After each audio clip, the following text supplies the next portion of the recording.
Since COVID, building costs have gone through the roof, up nearly 30 to 40%. In fact, at the peak, building materials rose by 17.3% in 1 year alone.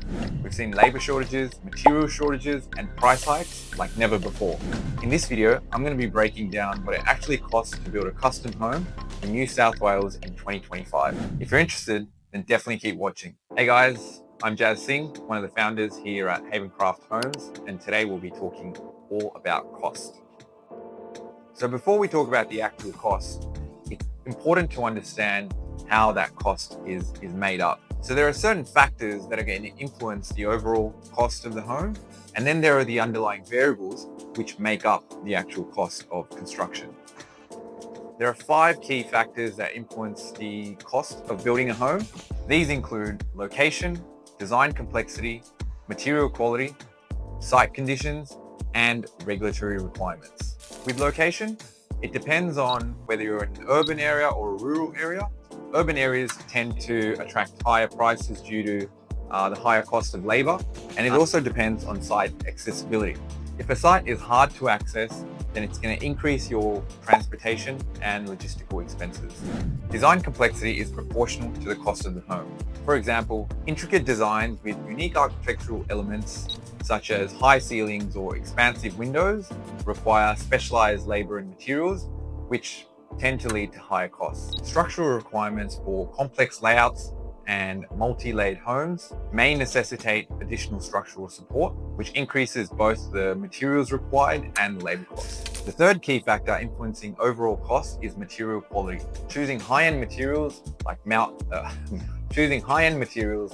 countertops or hardwood flooring will elevate the overall expenditure compared to the standard option. Having sustainability features, incorporating eco-friendly materials, and energy-efficient systems can increase upfront costs but may lead to long-term savings. The fourth key factor is site conditions. Poor soil conditions may require additional foundational work, such as piling, to ensure structural integrity, which is going to lead to higher costs. A highly sloping site or uneven terrain will require extra excavation and may need specialized drainage solutions.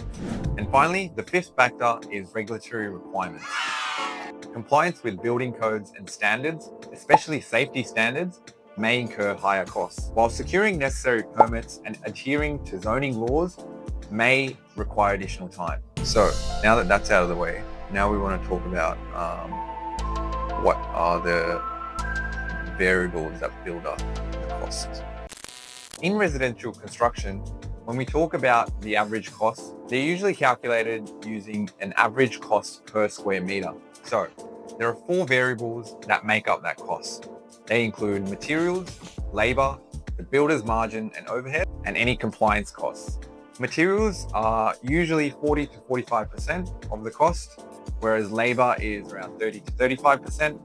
20% or 15 to 20% is usually the builder's margin. And then the remaining is compliance costs related to council approvals and permits. So what is the average cost to build a home in New South Wales in 2025? Before I go ahead, I do want to add the disclaimer that these are average costs. Your home may vary depending on the factors that we've just discussed, but this should give you a good guide on what you can expect if you're thinking about building a home in 2025. So for volume builders, the big project home builders, the average cost per square meter ranges anywhere between $2,000 to $2,500 in 2025. If you're looking to build a custom home in 2025, the average cost is somewhere between $2,400 to $4,500 per square meter. Now, there is no ceiling to construction costs. So the fancier your designs, that cost can go anywhere above $4,500 per square meter as well. For more high-end architectural design focusing on the luxury space, that cost can go up to $7,000 per square meter or even more. So in this range, at $2,400, you'd be looking at standard sort of finishes for the home, whereas at the $4,500 range, you'd be looking at complex sites with much nicer finishes and inclusions. Now, one thing to note is that this average cost doesn't include all the costs that are required to build a home end to end. So it's essential to account for expenses that are typically included from this average metric. Items that are generally excluded from these average cost estimates are landscaping, driveways and fencing, swimming pools or any outdoor structures, any site preparation fees, utility connections, for example, bringing power or sewage services to your property, and council fees and permits. So make sure you account for these when you're budgeting for your custom home build. So what does this average price equate to for standard size homes? If we take $2,700 per square meter, then for a small 19 square home, so that's 180 meters squared of floor space area, that would be $486,000. For a medium-sized home with a gross floor area of 232 meters squared, that would cost around $626,000. For a large home with 280 meters squared of floor area, that would cost around $756,000.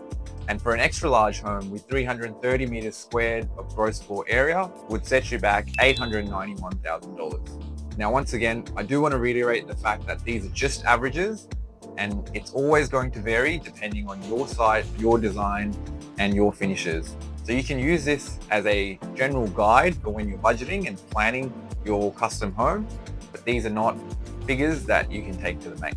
And this is definitely not financial advice.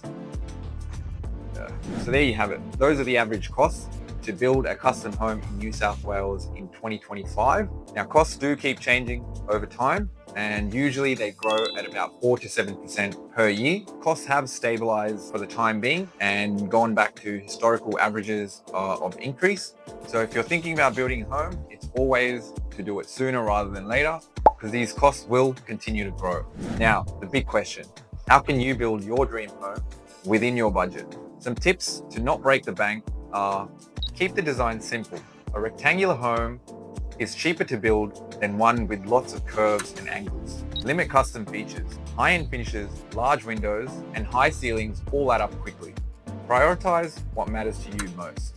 Choose cost-effective materials. Instead of natural stone benchtops, go for engineered stone. Instead of timber flooring, consider hybrid or laminate options. Build in stages. If you've got a tight budget, consider doing landscaping, outdoor areas, and even some interior things at a later stage. And lastly, work with a builder who offers cost-saving options. So prioritize what's important for you so you can compromise on the areas you don't really care about and get the most bang for your buck for the things that you do care about. If you found this video helpful, please don't forget to like, share, and subscribe so that we can keep bringing you more content like this. And if you have any questions regarding costs of building a home, feel free to reach out to Havencraft Homes and we'll be able to help you out.